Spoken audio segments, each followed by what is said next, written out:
Hi everybody, and welcome to Midlife Crisis 22. And today we're going to talk about riding a Aprilia RSV 1000 car at 60. So basically I've taken this now for a big shakedown, and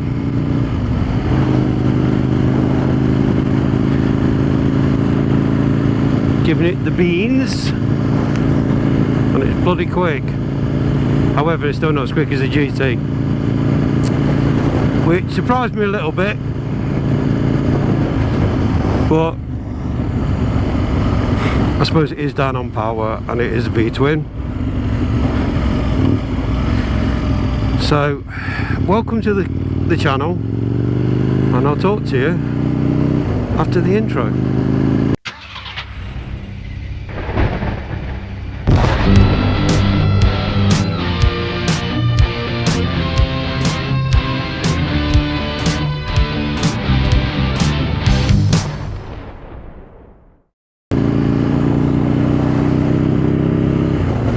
Okay everybody, welcome back.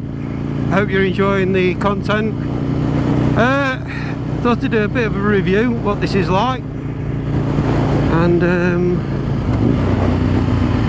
yeah, riding it at 60 years old.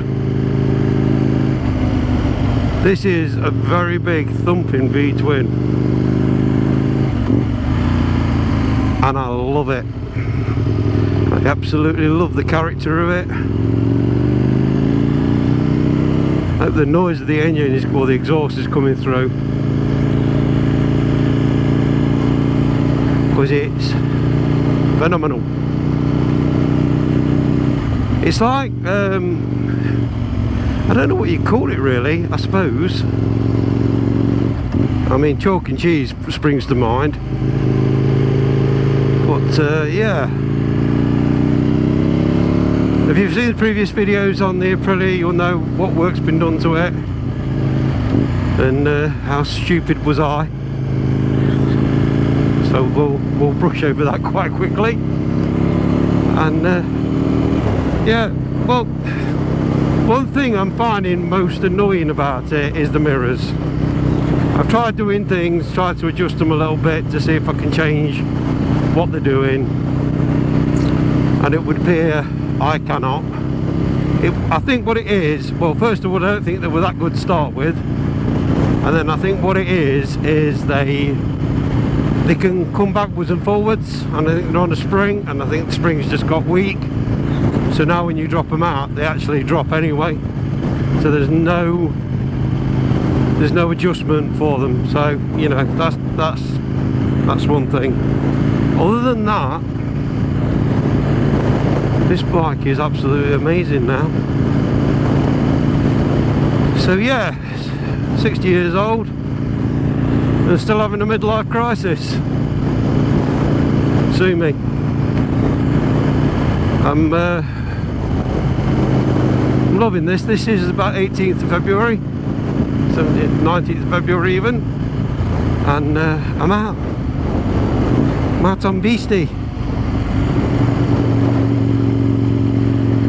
Also coming up very soon is, let's go down here, coming up very soon on the channel. Do you remember I told you at Christmas, anybody saw the video, I bought an IOC,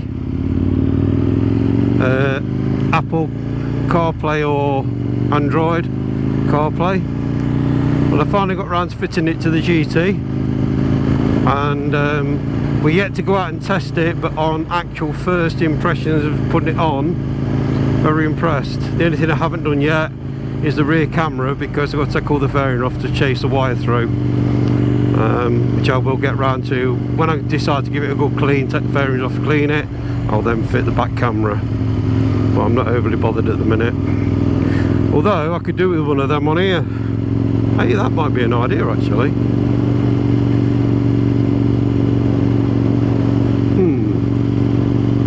Food for thought. So we're getting there, everybody. We are getting there.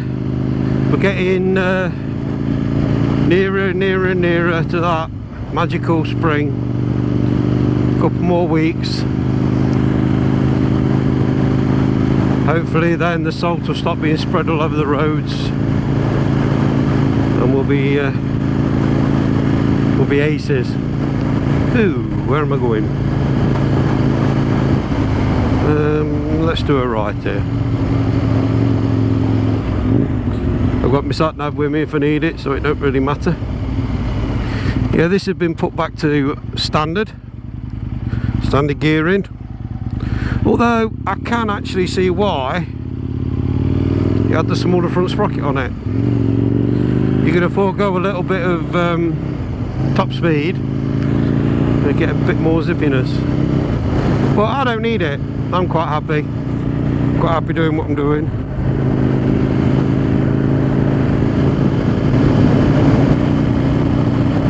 It's very nippy today, but it's sunny. And it don't get any better than that, does it? That's all we want, a little bit of sunshine. I've seen a few bikes out earlier on. And yeah, nice to see them. Anyway, going back to riding this at 60, it's not a problem.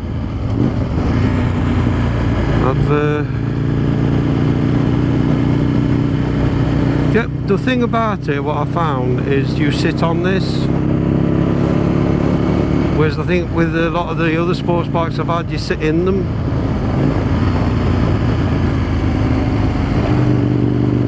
It deals with the bumps very well. Don't know how many of them you saw, but it deals with them very well.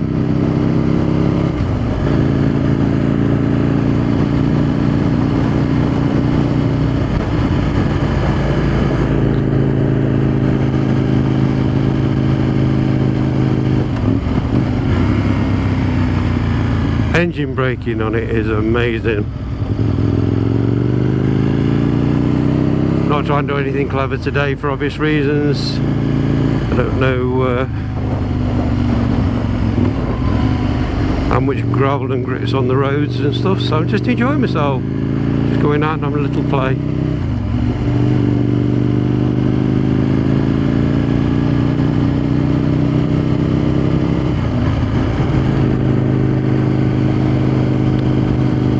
I think the beauty of something like this is just down to simplicity. I think that's the main thing. It's so simple. Easy to work on, easy to ride. The modern bikes are easy to ride. There's no question about that.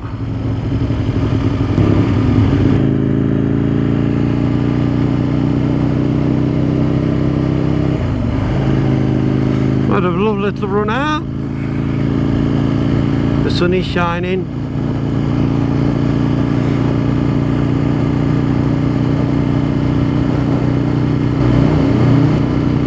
I hope you're enjoying this ride with me, everyone.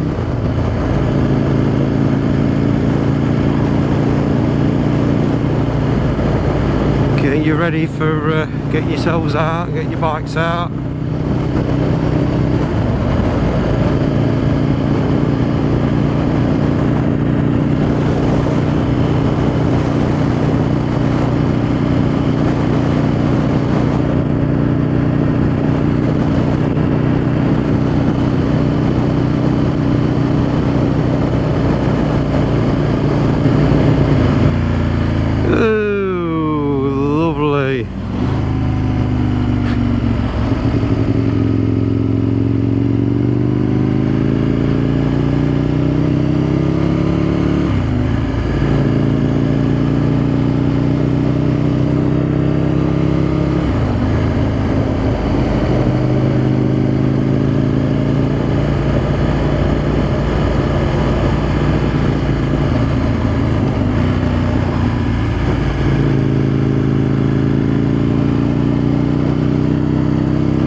It's certainly an event coming out on this.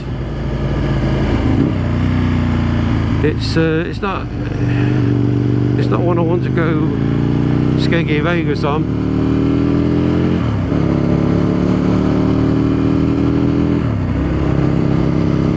That is for sure.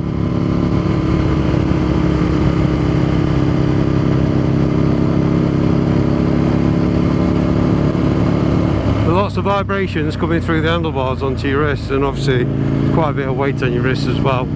Only to be expected. It's a sports bike at the end of the day. There's a lot to be said for these older sports bikes though. A hell of a lot.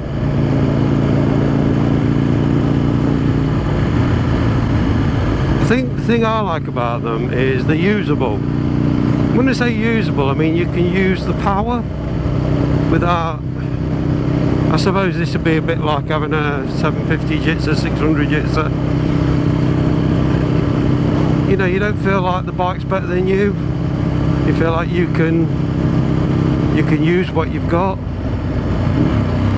I'm not saying that I'm better than the bike in any way, because I'm not.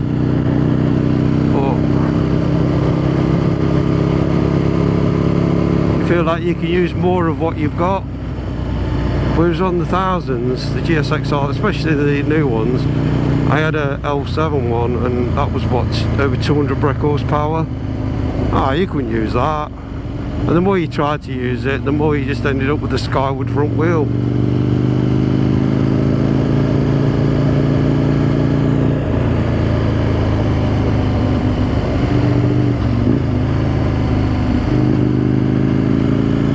And I will be honest, I don't know this road very well anyway, so, well, I don't know it at all, if I'm honest. I just wanted to have an hour and have a flip round, and that was it. So yeah, so going back to what I was saying, it's nice having usable power, feeling like you're kind of getting the best out of it, rather than having so much extra that, listen, I know if you take it on a track you can use it, and I get that, and I love that idea. But listening to people talking, like around Donington Park and places like that, they say the 600s are nearly as quick as the 1000s. You know, your corner speed's a bit more, and you're forever trying to stand the 1000 up and square it off so you can get the power down. Also, you know, for the value for money, they don't feel so precious. You don't feel like, well, like I'm out on a very salty road and it's cold, and it hasn't bothered me at all. Not at all.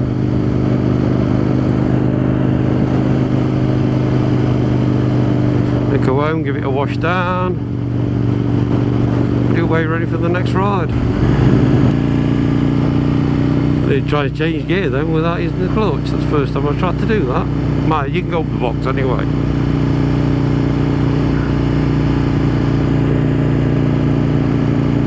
Oh, this is lovely. It's nice to be out. Thing is, I don't think this is going to get that much use in the summer. I think the GT is the one that's going to be out and about all the time.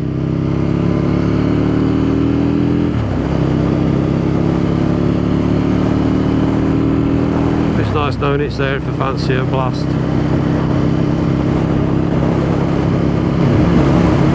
So just answer in the comments, all you people have had the older generation of sports bikes and gone on to the new ones. You ever wished you got your old one back?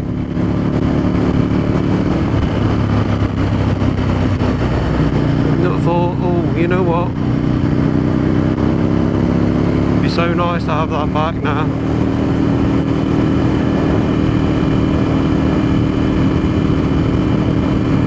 I think this is where sports bikes have gone wrong. I know obviously you've got the comfort side of things. I just think they've given you too much power for the roads. And yeah, there is a market for that, but is it a big market? I don't know. I don't think it is. I really don't. I don't think there's a big market for people wanting absolutely all out and out 200 brake horsepower bikes for the road. They'll have a couple of Sunday blasts on it and that'll be it.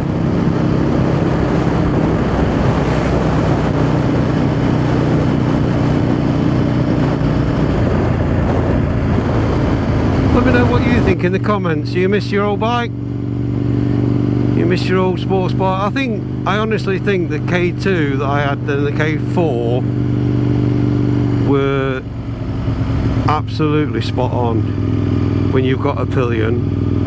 So that's the K2 GSX R1000, K4 GSX R1000. I think they were absolutely, with a pillion on the back, they were bob on. And the K2 was very comfortable, which I think we've mentioned a few times.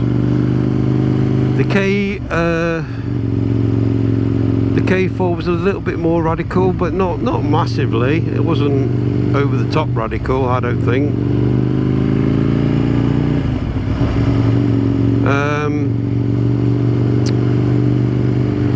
The K5 and 6, obviously they are known for absolutely stunning engines. That's the engine that's in the GT now, the revised version of it. The 7 and 8, that's when emissions started creeping in and they had to have twin exhausts on the back, adding a bit more weight and stuff. So yeah, they started coming under the jurisdiction of that.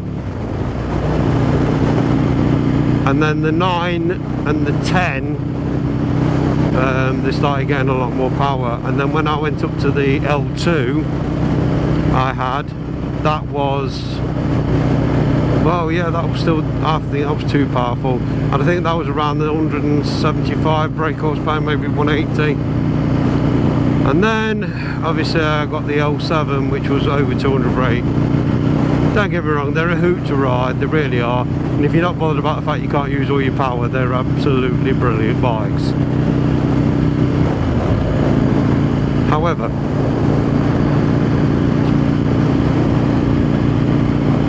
going back to this, you know, instead of having all that money tied up, a couple of grand, and you got yourself something really decent.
Listen everyone, I'm going to finish this for now. Probably by the time I've edited it and got out all the rubbish and stuff, it probably won't be that long.